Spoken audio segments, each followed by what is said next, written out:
Hi friends, welcome to Rashesh Shrey's Vlog. So நம்ம இன்றைக்கி Malay பன்னீர் எப்படி செய்யலான்னு பார்க்கலாம். வாங்க வீடியோக்குள்ளே போகலாம். ஸோ ஃபஸ்ட்டு இந்த மாதிரி தவா எடுத்துக்கோங்க. இதில் நெய் விட்டுக்கோங்க.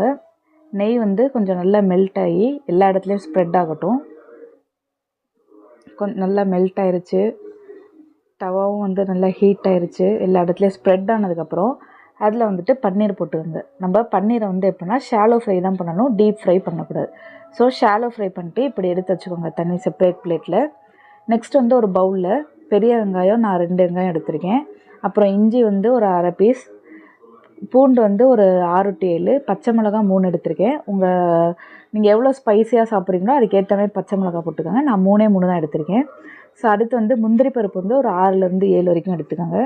எல்லாத்தையும் அரைச்சி வச்சுக்கோங்க. நெக்ஸ்ட்டு இதே மாதிரி ஒரு சட்டி வச்சுட்டு அதில் நெய் ப்ளஸ் ஆயில் 2மே போட்டுக்கோங்க. அதுக்கப்புறம் கேப்சிகம் ஆப்ஷனல் தான். ஸோ கேப்சிகம் நல்லா கொஞ்சம் ஃப்ரை ஆகட்டும். அது நல்லா சாஃப்ட் ஆனதுக்கப்புறம் நம்ம அரைச்சி வச்சுருந்தோம் இல்லையா மிக்ஸ்டு இன்க்ரீடியன்ட்ஸ், அதை எல்லாத்தையும் ஆட் பண்ணிக்கோங்க. ஆட் பண்ணிவிட்டு இதை நல்லா மிக்ஸ் பண்ணுங்கள். கொஞ்ச நேரம் அந்த மசாலா பச்சை வாடை போகிற வரைக்கும் நல்லா பாயில் ஆகட்டும்.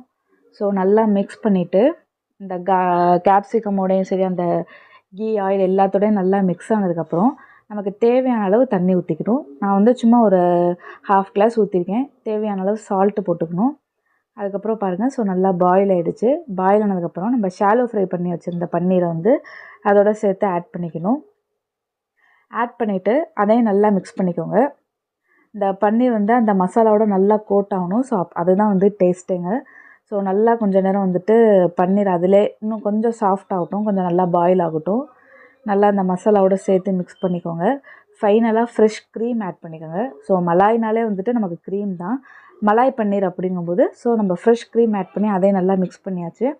கடைசியாக மல்லித்தலை ஆட் பண்ணிவிட்டு கார்னிஷ் பண்ணிக்கோங்க. அவ்வளோதாங்க, மலாய் பன்னீர் ரெடி ஆயிடுச்சு. சூப்பராகவே இருக்குது பார்க்குறதுக்கு. நீங்களும் ட்ரை பண்ணி பாருங்கள்.